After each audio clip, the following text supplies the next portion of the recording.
Guys, welcome back to my channel. आज का scene ये है कि आज मैं आपको बताऊंगी कि मेरा हिंदी का पेपर कैसा गया। प्लस में जो हमको 10 दिन की प्रिपरेटरी हॉलीडे मिली है मैथ्स के बोर्ड एग्जाम के लिए, उसमें मैं क्या करने वाली हूँ। तो देखो, हिंदी का पेपर मेरा बहुत ही अच्छा गया है। ओवरऑल मैं अगर बताऊँ आपको तो मेरा हिंदी का पेपर बहुत अच्छा गया है। सिर्फ मेरे नंबर कटेंगे तो एक मेरा पद परिचय गलत हो गया है और एक मेरा अलंकार गलत हो गया, वहाँ नंबर कटेंगे। प्लस और जो भी मतलब जो ऑब्जेक्टिव वगैरह थे उसमें शायद नंबर कट जाएंगे, क्योंकि सब्जेक्टिव में तो सवाल ही पैदा नहीं होता कि नंबर कटेंगे। क्योंकि अनुच्छेद में ऐसे लिख के आई हूँ, अनुच्छेद आया था सोशल मीडिया एक धीमा जहर, और मैं ऐसा लिख के आई हूँ ना कि मैं तो जमा अगेंस्ट हूँ सोशल मीडिया के। मेरे को तो जमा पसंद नहीं है सोशल मीडिया, और उनको क्या पता कि ये लड़की रोज इंस्टाग्राम यूट्यूब पे रील शॉर्ट्स देखती है, इवन खुद वीडियो बनाती है। आयरनी। पर फिर भी मैं ऐसे लिख के आई ना कि मैं तो जमाई अगेंस्ट हूँ, जमाई। आज धरने पे बैठ जाऊंगी कि सोशल मीडिया बंद करो, इंस्टाग्राम बंद करो। पर ऐसा नहीं होने वाला। वो सिर्फ वो लड़की जो अनुच्छेद में है ना वही कर सकती है। अनुच्छेद में कोई लड़की, मतलब जो मैंने लिखा है वो उसी वाली, वो लड़की सिर्फ अनुच्छेद में लिख सकती है। वरना ये लड़की तो भाई साहब नहीं नहीं नहीं, सोशल मीडिया से दूर रह ही नहीं सकती, है ना। तो बहुत अच्छा मैं लिख के आई हूँ। ये अपना अनुच्छेद भी। पत्तर मैं अपनी मम्मी को लिख के आई हूँ, पत्तर, कि मम्मी आप अपना ध्यान नहीं देते, आपको अपना भी ध्यान देना चाहिए, आप हमारे लिए भी, हम भी आपकी बहुत फिक्र करते हैं। और मेरी मम्मी मेरे घर में ही रहती है, फिर भी मैं उनको पत्तर लिख के आई हूँ। वाह, क्योंकि मुझे नंबर चाहिए थे यार। अजीब बात करते हो, वो नंबर चाहिए थे। तो चाहे मम्मी मेरी घर रहती हो, चाहे मेरी मम्मी कहीं रहती हो, मेरे को तो लिखना ही था, है ना। ठीक है, तो मैं वो लिखाई। उसके बाद अपना क्या नाम है, जो हमारा ईमेल था वो आया था कि मेरे 10,000 रुपये क्रेडिट कार्ड से निकल गए। तो वो लिखाई कि बैंक की लापरवाही की वजह से, बैंक की जिम्मेदारी नहीं थी भाई साहब, बैंक कल्प्रिट लिखाई वो भी। ठीक है, और उसके बाद एक शुभकामना संदेश मेरे मेरे ऐसे दोस्त को जो मुझे पता भी नहीं था कि एग्जिस्ट करता है, उसको संदेश लिख के आई हूँ कि भाई कॉन्ग्रेचुलेशन कि तेरे को वो कॉलेज में वो मिल गया। मुझे पता भी नहीं था, सीबीएसई वालों ने बताया कि मेरा तो कोई दोस्त भी है राहुल नाम का, जिसको लंदन में कॉलेज में एडमिशन मिली है। उसको शुभकामना संदेश लिखो। फोन कर सकती थी मैं उसको, फिर भी संदेश लिख के आई हूँ, इतनी मेहनत करके आई हूँ, वो भी इमेजिनरी दोस्त को। मुझे पता भी नहीं थी मेरा ऐसा दोस्त एग्जिस्ट भी करता है। ठीक है, तो ये जितने भी नंबर का था section A, I guess 20 number का होता है ये, है ना। पता नहीं कितने नंबर का था, इसमें तो मेरे फुल में से फुल नंबर है, क्योंकि मैं ऐसा लिख के आई हूँ ना, ऐसा लिख के आई हूँ ना, मज़ेदार।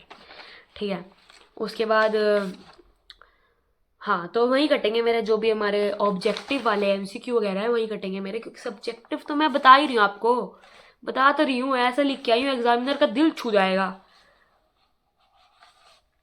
तो एक्सपेक्टेड मार्क्स मेरे इतने हैं कि 70 से ऊपर तो मेरे आ ही जाएंगे, बहुत आराम से आएंगे। एंड या, तो ये मेरा हिंदी का पेपर था। एंड हाँ, लाइफ अपडेट की मेरी जो मुझे बीमारियां हुई थी, मैंने आपको बताया था मेरे पिछले व्लॉग में कि एसएसटी के पेपर से पहले मुझे बुखार हो गया था, फलाना ढिमकाना दुमकुना, वो सब अब ठीक हो चुका है दोस्तों। मतलब जिसने भी मेरे ऊपर जादू टोना किया था उसने सिर्फ एसएसटी के पेपर के लिए किया। ये क्या मतलब होता है कि सिर्फ एसएसटी के पेपर के लिए किया? क्यों भाई, तुम्हें पता था मेरी एसएसटी अच्छी है?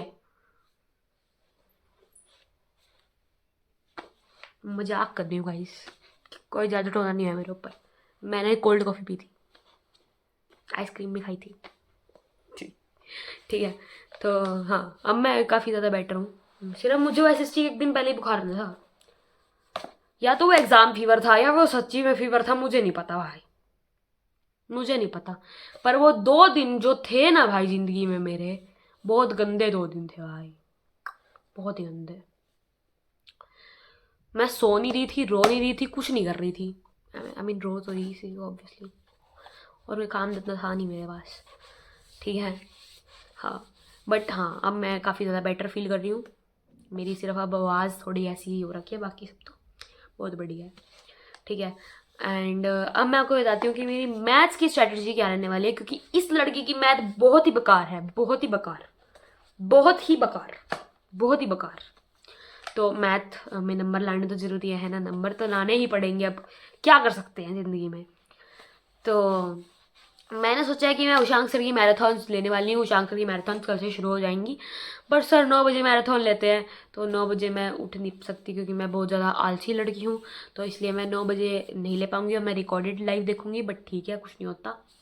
आई will try to wake up at 9, but क्या है, मेरे को 11 बजे तो ट्यूशन जाना होता है, तो इसलिए मैं आधी क्लास छोड़ दूँगी, फिर वही दिक्कत की बात है। पर हाँ, मैं शायद उठ भी जाऊँ 9 बजे, पता नहीं। पर हाँ, मैं उन्हीं की लाइव देखूँगी, चाहे मैं रिकॉर्ड देखूँ चाहे मैं लाइव देखूँ।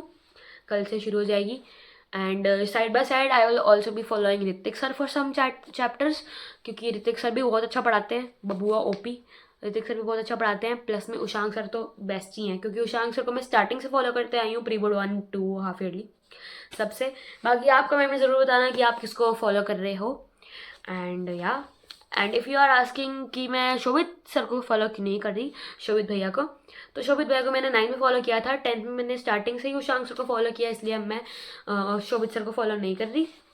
बाकी शोभित सर बहुत अच्छा पढ़ाते हैं, I know that. And if you are guys following Shobhit sir, तो मुझे उनका भी बताना कमेंट में। एंड या अब देखते हैं मैथ का क्या सीन रहने वाला है। गाइस मैथ ना बहुत बेकार सब्जेक्ट है यार, मतलब बहुत ही बेकार। मतलब एक तो मेरी स्ट्रैटेजी ये चलेगी कि जो सर कराना, जैसे कल हमारा है ट्रिग्नोमेट्री और पॉलिनोमियल्स, तो कल मेरे वो पूरे हो जाएंगे। प्लस में रोज़ मेरे अब ट्यूशन में टेस्ट हो रहे हैं। मतलब आज 28 तारीख है, कल 1 तारीख को भी मेरे उसमें टेस्ट है ट्यूशन में, और आज मेरा पेपर था, तो मैं तो कुछ नहीं पढ़ रही आज। कोई नहीं, कल देखी जाएगी, टेस्ट का होता रहेगा, देखी जाएगी देखी जाएगी। मुझे पता है मैम ये वीडियो देख रही है, मैम आई एम सॉरी, ठीक है। वैसे भी ये वीडियो कल डलेगी, मैम बिलेटेड सॉरी, ठीक है। तो वो भी चल रहा है साइड बाय साइड, वो भी चल रहा है, ओके। तो आई गेस मेरे एक दिन में 3-4 चैप्टर तो हो ही जाएंगे, क्योंकि मुझे ट्यूशन की भी तैयारी करनी है और मैराथॉन्स भी देखनी है, सो हो ही जाएगा। बाकी अभी मेरा फोकस है कि मैं एनसीईआरटी करूँ, फिर मैं अपनी एग्जाम्पलर कर लूँगी क्योंकि मेरे पास स्टैंडर्ड मैथ है, और फिर मैं देखती हूँ आर एस अग्रवाल भी कर लूँगी। ज़िंदगी में आज तक एनसीईआरटी पूरी हुई नहीं मुझसे, आर एस अग्रवाल करने बैठूंगी मैं, मैडम आर एस अग्रवाल करेंगी, देख रहे हो आप, देख रहे हो। अगर मेरी एनसीईआरटी पूरी होगी तो हो जाएगी गाइस, ट्रस्ट मी, हो जाएगी, हो जाएगी। पता नहीं गाइस क्यों मैंने स्टैंडर्ड ले ली, मैं अपने आप को आज भी कोस रही हूँ मैंने क्यों स्टैंडर्ड ली, मतलब क्या मजबूरी पड़ गई थी। आपको तो क्या ही पता होगा, मुझे पता होगा क्या मजबूरी पड़ गई थी। कोई मजबूरी नहीं पड़ी थी, ऐसे ही ले ली, मजे मजे में सब ले रहे थे, मजे मजे में ले ली मैंने भी भाई साहब, और आज मैं पछता रही हूँ। गाइज अगर आप 10th में अब हुए हो ना, ये जो अब बैच आएगा 2025-26 का, मैं बता रही हूँ, ये जो बेसिक स्टैंडर्ड वाला है ना भाई, आराम से लेना ये डिसीजन कि बेसिक लेनी है स्टैंडर्ड, क्योंकि बाद में बहुत पछतावा होता है। अगर तुम्हारे बस की है ना तो भी लेना स्टैंडर्ड मैथ्स, वरना मत लेना, बेसिक लेना भाई प्लीज़, ठीक है। वरना मेरे जैसे रोओगे, फिर एनसीईआरटी पूरी होएगी नहीं और ये आर एस अग्रवाल ये सब करना पड़ जाएगा, ठीक है। तो या this was a tip for all the upcoming 10th graders, ठीक है। और बस ये हिंदी का पेपर तो मेरा बहुत अच्छा गया, अब सिर्फ 2 ही पेपर रहते हैं, बीच में होली भी आएगी, और देखते हैं मैथ के पेपर में कितने नंबर आ जाते हैं, 50 60 40, देखते हैं। मेरी मम्मी तो कह दिया फिर बहन पास हो जाती हो बस, मेरी मम्मी ने कहा बहन पास हो जाए बस, पास, ओनली पास। बट मैं ओनली पास से खुश नहीं हूँ ना, मैं ओनली पास से खुश नहीं हूँ, क्योंकि अब अच्छा लगेगा रिपोर्ट कार्ड में A2 A2 A1 और सीधा सीधा उसमें C1 या D2, अच्छा लगेगा क्या, नहीं लगेगा अच्छा। रिपोर्ट कार्ड सुंदर बनाने के लिए करना पड़ेगा मेहनत, है ना, करनी पड़ेगी मेहनत, तो करूँगी अब मेहनत, क्या कर सकते हैं। मैं तो देखो अपनी तरफ से मेहनत करूँगी, बाकी देखते हैं क्या होता है। मैंने की है मेहनत। उसके बाद है मेरा आईटी का पेपर, इसलिए मेरे को इतनी टेंशन नहीं है मैथ्स की, क्योंकि अगर मान लो मेरे 50-60 नंबर भी आ जाए मैथ्स में तो मैं बहुत खुश हूँ, क्योंकि मैं एक एवरेज बच्ची हूँ, मेरे को मैथ्स नहीं आती समझ में, बचपन से नहीं आ रही। तो मैं अगर मेरे 50 नंबर आ जाते हैं 80 में तो मैं बहुत खुश हूँ, 80 में से तो मैं बहुत खुश हूँ, क्योंकि 20 नंबर तो स्कूल आ जाएंगे, 50 + 20 70 आ जाएंगे मेरे 100 में से, which is way more than I expect. और बाकी मेरे पास आईटी है, और आईटी मेरी काफ़ी अच्छी है गाइस, मैं आपको बता दूं, मैं बहुत अच्छे, मतलब मेरे को आईटी में बहुत शौक रहा है, स्टार्टिंग से ही 10th की 9th की स्टार्ट। ओके गाइस, तो मैं ये कह रही थी कि मेरी मैथ्स बहुत ही बेकार रही है बचपन से, तो इससे मेरे 50 नंबर भी आ गए ऐसे ही, वैसे तो मैं बहुत खुश जाऊंगी। बैकग्राउंड चेंज क्योंकि फ़ोन में चार्जिंग ख़त्म हो गई। एंड या मैं आपको मिलूंगी इन्हीं गैप डेज में, क्योंकि मैं व्लॉग बनाऊंगी। सो या मिलती हूँ मैं आपको व्लॉग्स में। तब तक के लिए take care and bye bye.